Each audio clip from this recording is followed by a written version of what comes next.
Hi, Paul Bedford here from Retention Guru, and in this clip I am talking about the importance of framing the experience the customer's going to have. If you're into customer experience design, you're into the user experience in terms of how you're going to manufacture or manipulate that, then this is a really useful concept to get your head around.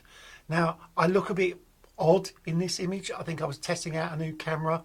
It was against that wall, but the lighting's blown out, so I look a bit strange. Anyway, if you've got any comments or questions, stick them in the comments section below.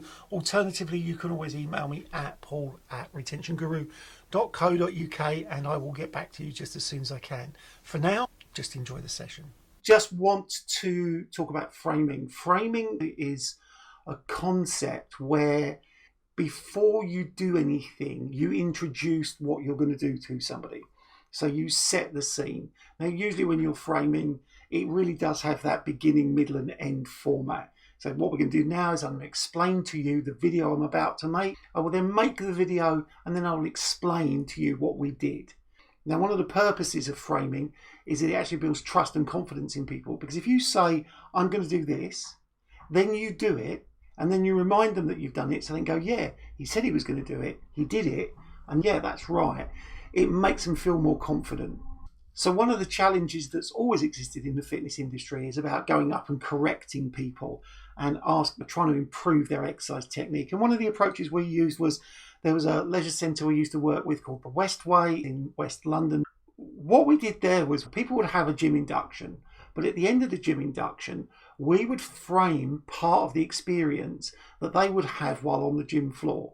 And we would say to them this: while you're out on the gym floor, would you mind if myself or one of my colleagues came up to you and tried to help you improve your technique? If we thought there's a better way so you get more performance, more results, would you mind if we came up and told you that?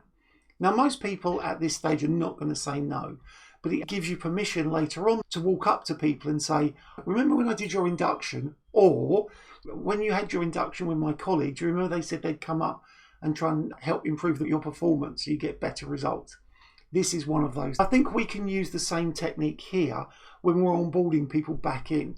And I think the way we do it at the moment with COVID is that when people come into the site, as part of what I called or described as the Nando's approach, have you been into a Nando's before? Have you been back into the centre since lockdown?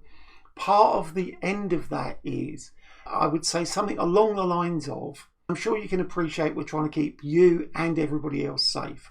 And as a result of that, do expect us to come up and remind you of the adapted situation we're in. So if we need to prompt or nudge you about social distancing, just be aware that we're going to do that. And I'm sure that's all right with you, isn't it? That way, if you framed it and told them it's likely to happen, when it happens, it doesn't feel so confrontational. I think the other thing that you should be doing, and I've mentioned this before, is go up and say, you're doing that right. I really appreciate you taking time to social distance, but also keep catching them with their exercise technique. If they were training hard, mention it so they feel like they've had a positive experience. Frame what to expect from the staff on the floor.